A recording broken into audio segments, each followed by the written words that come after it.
High বন্ধুরা, আজ আমি নিয়ে এসেছি তোমাদের জন্য কিছু সহজ সহজ প্রশ্ন। দেখে নাও। একের দাগে আছে ক থেকে ইয় পর্যন্ত সুন্দর করে লেখো। চলো। ক, তারপর খ, তারপর গ, ঘ,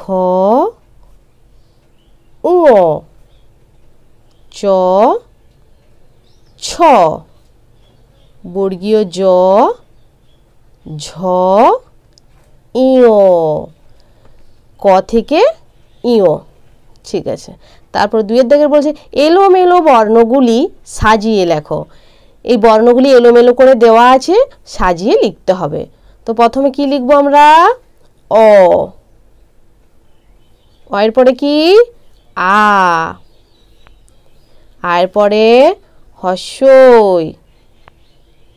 হস্যই পরে দীর্ঘই। দীর্ঘর পর হস্যু, তারপর দীর্ঘ। দীর্ঘর পরে রি, তারপর লি। তারপর তিনের দাগে দেখো মাত্রাযুক্ত বর্ণগুলিকে গোল চিহ্ন করো। মানে কোন বর্ণগুলির মাত্রা আছে সেগুলোকে গোল করতে বলছে। দেখো আ, এ, ক, ওই, ও। এখানে আ হচ্ছে মাত্রাযুক্ত বর্ণ, তাই একে আমরা গোল করলাম। তারপর ক, ককেও গোল করলাম মাত্রাযুক্ত। তারপর ক্ষয়ের দাগে বলছে প, চ, থ, ফ। এখানে চ হচ্ছে মাত্রাযুক্ত আর ফ হচ্ছে মাত্রাযুক্ত। তারপর গয়ের দাগে দেখো ঘ, ঘ হচ্ছে মাত্রাযুক্ত বর্ণ, তাই একে গোল করলাম। আর ভ, ভ হচ্ছে মাত্রাযুক্ত, তাই একেও গোল করলাম। তারপর চারের দাগে দেখো, চারের দাগে বলছে মাত্রাহীন বর্ণগুলিকে গোল এবং অর্ধমাত্রাযুক্ত বর্ণগুলিকে ত্রিভুজযুক্ত করো। তো এই বর্ণগুলির মধ্যে আমরা প্রথমে দেখব মাত্রাহীন বর্ণ কোনগুলি। এই তো রি, রি মাত্রাহীন বর্ণ, তাই একে আমি গোল করলাম। আর অর্ধমাত্রাযুক্ত বর্ণ দেখি কোনটা? খ, তাই একে ত্রিভুজ করলাম। ক্ষয়ের দাগে দেখো, ক্ষয়ের দাগে মাত্রাহীন বর্ণ কোনটা দেখি? উ, তাই একে গোল করলাম।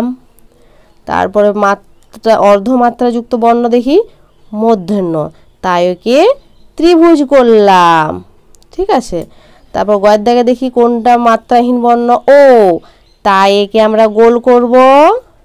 আর অর্ধমাত্রাযুক্ত বর্ণ হচ্ছে প, তাই একে ত্রিভুজ করলাম। তার পাঁচের দাগে দেখো বলছে ছবি দেখে ফাঁকা জায়গায় সঠিক বর্ণ বসাও। এই যে ছবিটা দেখি, এই ছবিটা কিসের ছবি? মাছ। তার মা ছ, মাছ। এটা কিসের ছবি? ঘুড়ি, ঘু রি, ঘুড়ি। তারপরে দেখো এটা কিসের ছবি?